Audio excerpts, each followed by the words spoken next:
The words echoed in Isolde's mind 3 weeks later, as frigid and sharp as the moment Duke Peregrine Blackwood had uttered them. She stood before the gilded floor-length mirror in her dressing room at Blackwood Manor, watching her lady's maid secure the final lace clasp at her wrist.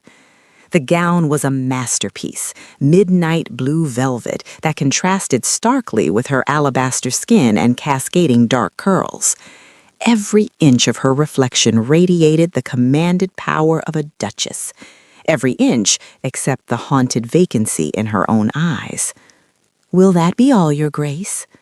Isolde nodded, dismissing the girl with a brittle smile that failed to reach her gaze. The heavy oak door clicked shut. Silence flooded the room, suffocating and cold. Hey there, story lovers. Before we dive deeper into Isolde's plan for retribution, a quick welcome. If you're new here, hit that like button and subscribe so we can keep spinning these tales of love, regret, and redemption. My granny says if we hit 1,000 subs, she'll finally share her secret family romance stories from the old days. Don't make her wait. Drop in the comments where you're listening from. It helps us connect and share more epic stories like this one. She pressed a trembling palm against the cool glass of the mirror, scrutinizing the stranger staring back.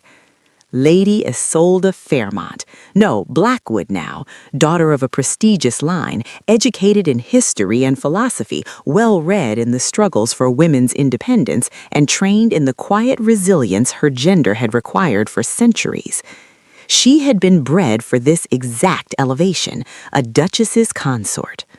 What she hadn't been bred for was the specific cruelty of a husband who viewed her not as a partner, but as a necessary inconvenience to be tolerated. "I require a successor. You require your family's debts settled. Let us not pretend this is passion." He had said that during their negotiation, a transaction, not a courtship. She told herself it was pragmatic, honorable even, better than the flowery lies most men spoke. But then came their wedding night. She had been nervous, naturally, but also foolishly hopeful. Surely a marriage of duty could spark respect. Surely intimacy could breed softness. She was wrong. Peregrine had come to her bed with the detachment of a man settling a debt, efficient, silent, and utterly devoid of warmth. And when the deed was done, when she lay there trying to reconcile the strange isolation that followed such closeness, he had stood, adjusted his robe, and delivered the sentence that now defined her existence. "Give me a son and vanish. That is all I ask of you." Then he had walked out, leaving her in the dark. She hadn't seen him alone since. Isolde turned from the mirror, smoothing her velvet skirts with hands that refused to shake any longer. Tonight was the Beaumont Gala, her debut into high society as the Duchess. Peregrine would be there, wearing the mask of the dutiful lord to silence the whispers about his past loves. And she would play the role of the perfect, untouchable wife. But what happens when a wounded heart turns steel? Will Isolde's subtle acts of independence crack the Duke's icy armor, or will his past shadows engulf them both? The carriage rattled over the cobblestones, the rhythmic clatter filling the suffocating silence between them. Isolde sat stiffly on the velvet squabs, her gaze fixed on the passing gaslights of London, though her mind was miles away, anchored in the humiliation of 3 weeks prior. Opposite her, Duke Peregrine Blackwood stared out the window, his profile etched in stone, as distant as a star and twice as cold.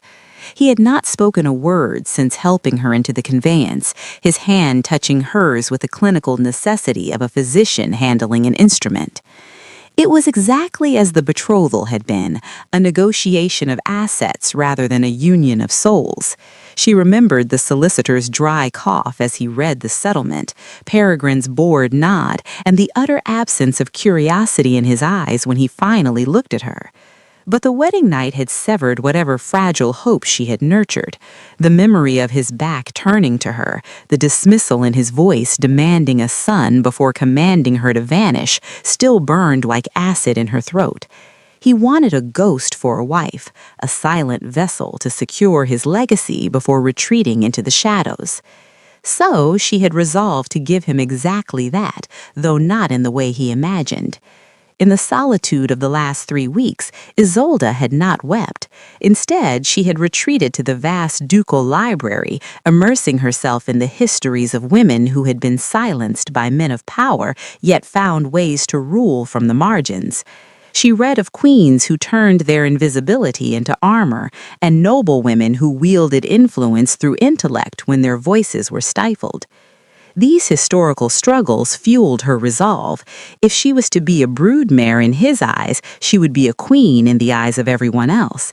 She would vanish into a persona of such impeccable perfection that her autonomy would grow unnoticed beneath the surface, a root system cracking the foundation of his indifference. Yet, as the carriage slowed near the Beaumont estate, the whispers she had heard among the staff returned to haunt her. They spoke of Lady Elowen Larkspur, the woman who had shattered the Duke's heart, and the brother whose memory lay between them like a festering wound. Peregrine's cruelty was not born of simple malice, but of a defensive fortification built against a past betrayal he could not forgive. He expected Isolde to be another deceitful beauty, another source of pain. The carriage halted. The footman threw open the door, letting in the cacophony of the gala, music, laughter, and judgment. Peregrine turned to her, his expression unreadable, and extended his arm. "Shall we?" he asked, his voice devoid of inflection. Isolde placed her gloved hand on his forearm, feeling the tension in his muscle. She raised her chin, the picture of the dutiful Duchess, while inside her heart hammered a war drum. This was not just a ball, it was a battlefield.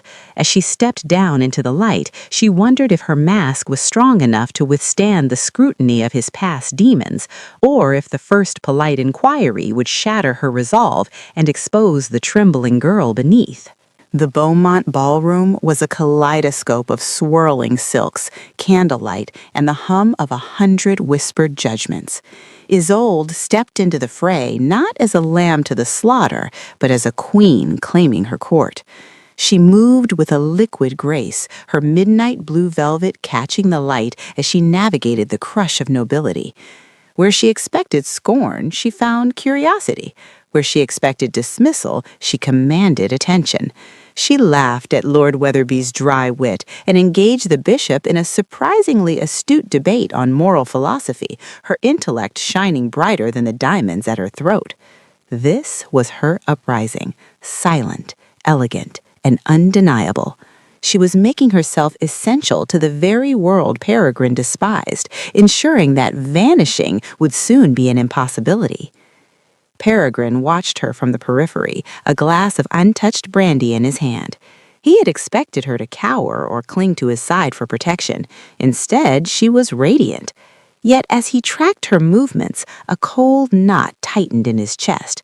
Her charm was too practiced, her smile too dazzling. It struck a dissonant chord, unearthing memories of Elowen, whose laughter had been just as enchanting right before her betrayal shattered his family. Was this poise natural, or was Isolde merely another beautiful actress playing a part?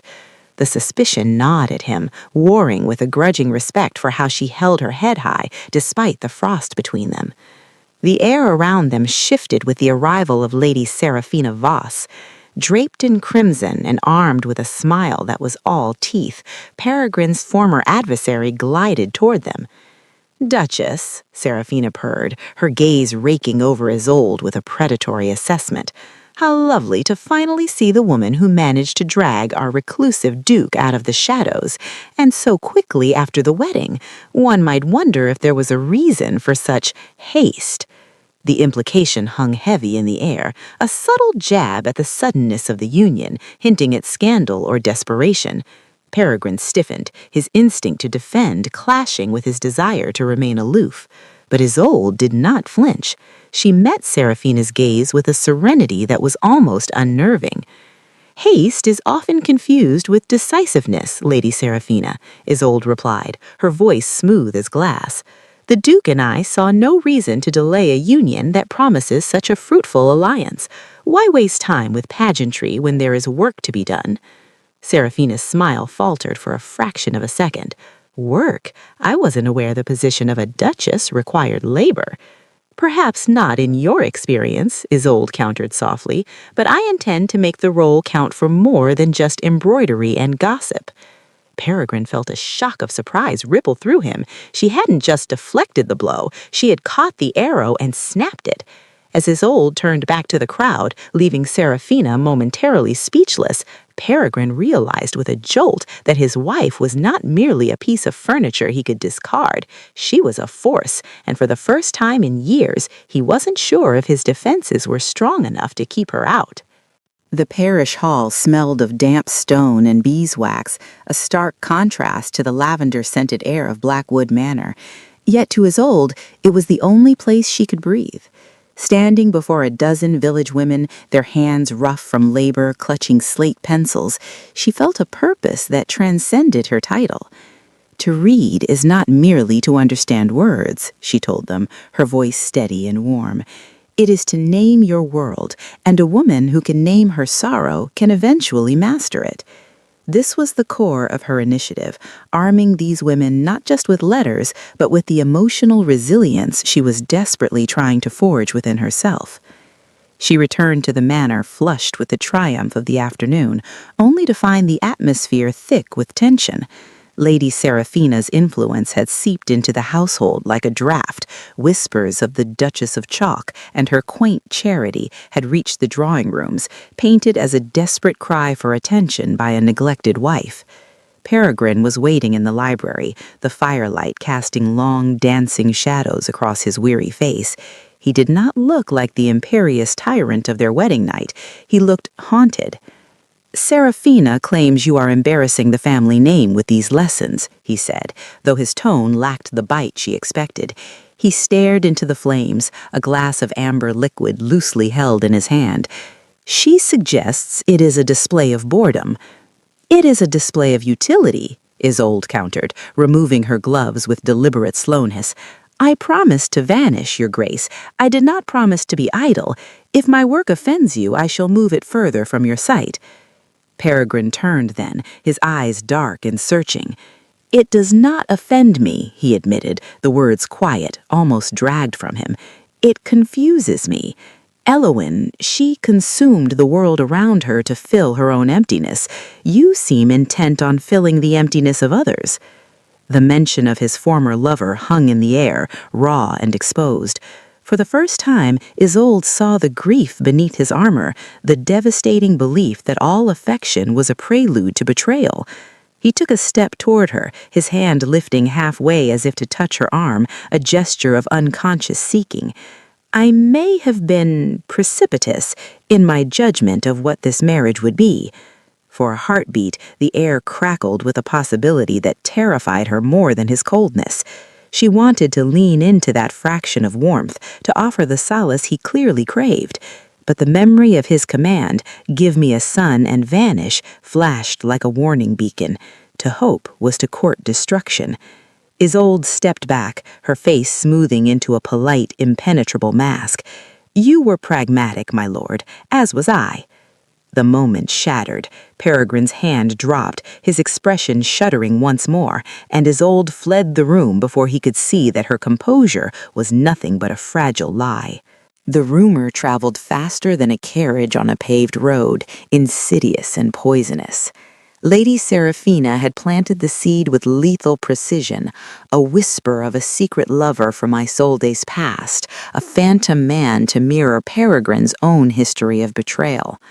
By the time it reached Blackwood Manor, the lie had grown thorns. Peregrine found Isolde in her study, his face a mask of conflict. The old wounds from Eowyn's deceit were torn open, bleeding fresh doubt into his eyes. "Is it true?" he asked, the question hanging in the air like smoke. He didn't want to believe it, yet his past conditioned him to expect the knife in his back. Isolde looked up from her ledger, her heart fracturing at his lack of faith. "You ask me to disprove a shadow, Peregrine. Rumors are like illiteracy. They thrive in the absence of knowledge, limiting the truth just as the inability to read limits a life.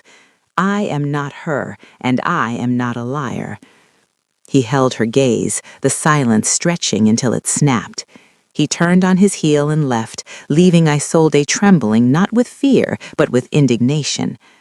Hours later, at the Lord Mayor's dinner, the tension was palpable. Serafina held court, her eyes darting to Isolde with triumphant malice. But when a hush fell over the room, it was Peregrine who spoke. He stepped to Isolde's side, his hand firm upon her shoulder, a public claim of territory and trust. "My wife's integrity is the foundation of this house," he announced, his voice carrying a steely edge that silenced the whispers instantly. "Those who traffic in baseless falsehoods merely expose their own poverty of character." It was a victory, sharp and decisive, yet as they retreated to the privacy of their carriage, the air remained thin. Amid the turmoil, a chilling fear grips Isolde. What if unsubscribed hearts miss the redemption ahead? Don't let fear hold you back. Subscribe now without a second thought to witness the turnaround, or head to the comments and spill why you dare miss out on such transformative tales. The carriage swayed, and Isolde looked at her husband. He had defended her to the world, yes, but the memory of his earlier interrogation lingered between them. He had shielded her from the arrow only after checking to see if she deserved the wound. "You defended me," she whispered, her voice devoid of gratitude. "I defended the truth," Peregrine replied, staring straight ahead. Isolde turned to the window. His protection felt less like a bridge and more like a wall, impenetrable, impressive, and utterly cold.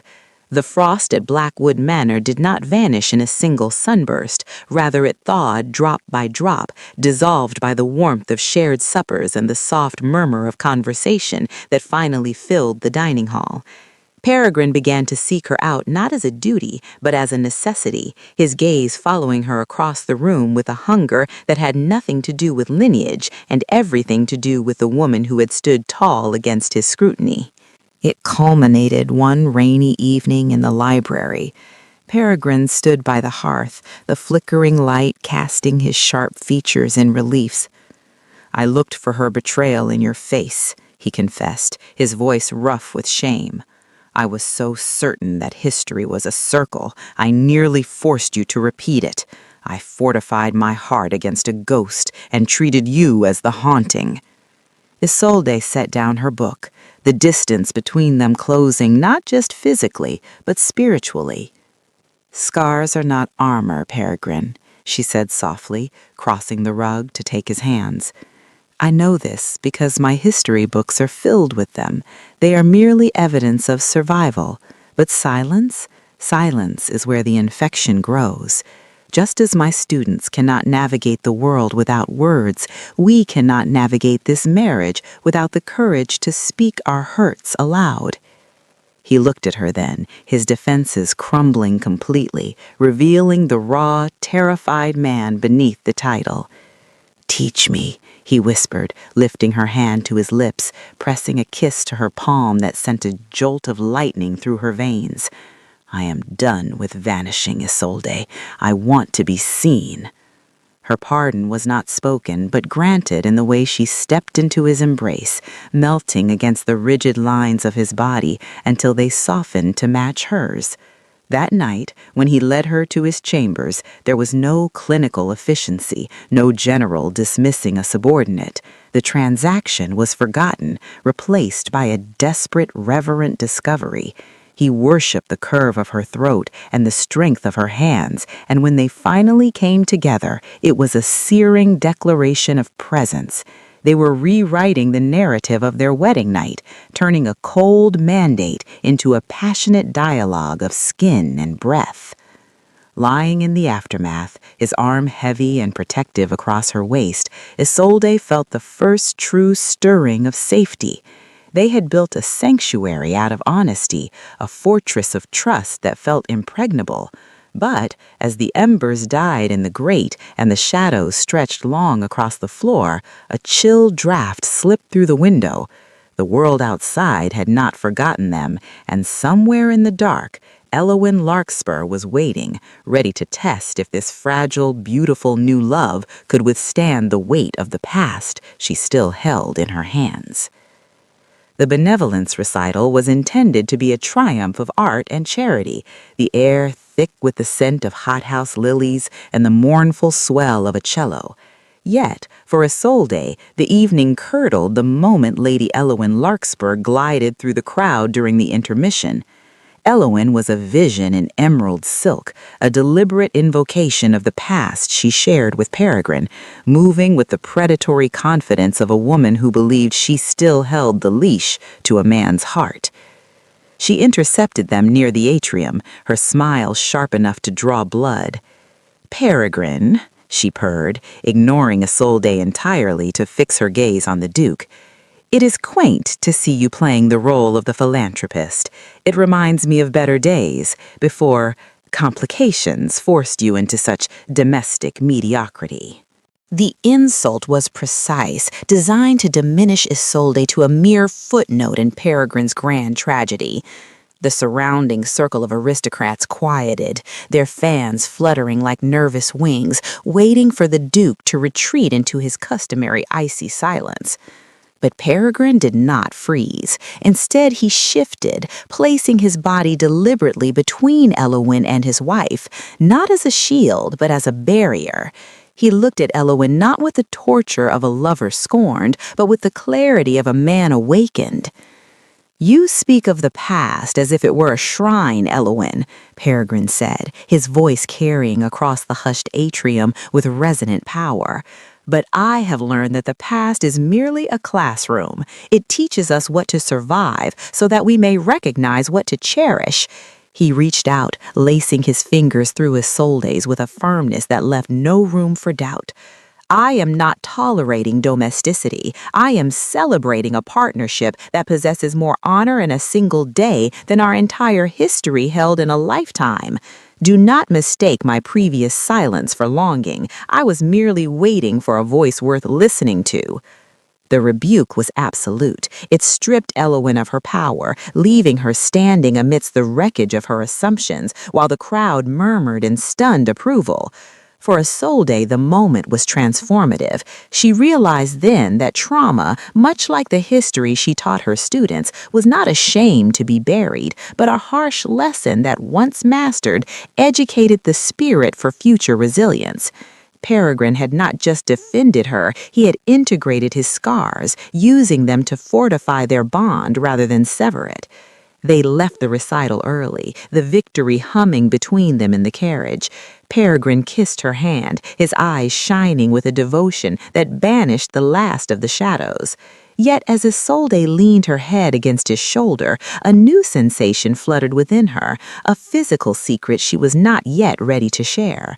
With the past finally conquered, a new future was taking root, bringing with it a joy that was profound and a sudden terrifying worry that the happiness they had fought so hard to secure was now doubly fragile.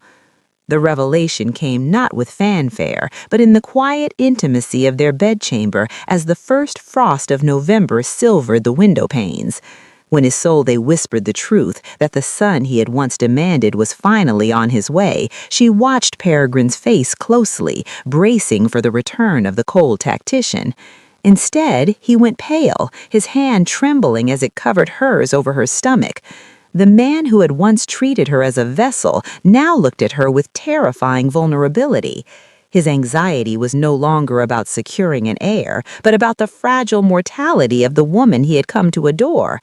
The command to vanish had been utterly revoked. Now he seemed terrified she might actually leave him. Yuletide brought deep snows that silenced the world outside, turning Blackwood Manor into a warm, glowing island of peace. Reginald arrived with the dawn, his first cry piercing the stillness of the winter morning. When the midwife placed the bundle in Peregrine's arms, Isolde saw the final brick of his defensive wall turn to dust. He did not look at the child as a legacy secured or a debt paid. He looked at him as a miracle. Resting against the pillows, exhausted but radiant, Isolde watched her husband rock their son by the firelight. She realized that their journey had been its own form of education. Just as she had taught the village women to decode the letters on a page to gain freedom, she and Peregrine had learned to decode the language of the heart. They had studied each other's silence, learned the grammar of forgiveness, and mastered the difficult art of empathy. It was a testament to the fact that even the most fractured bonds could be rebuilt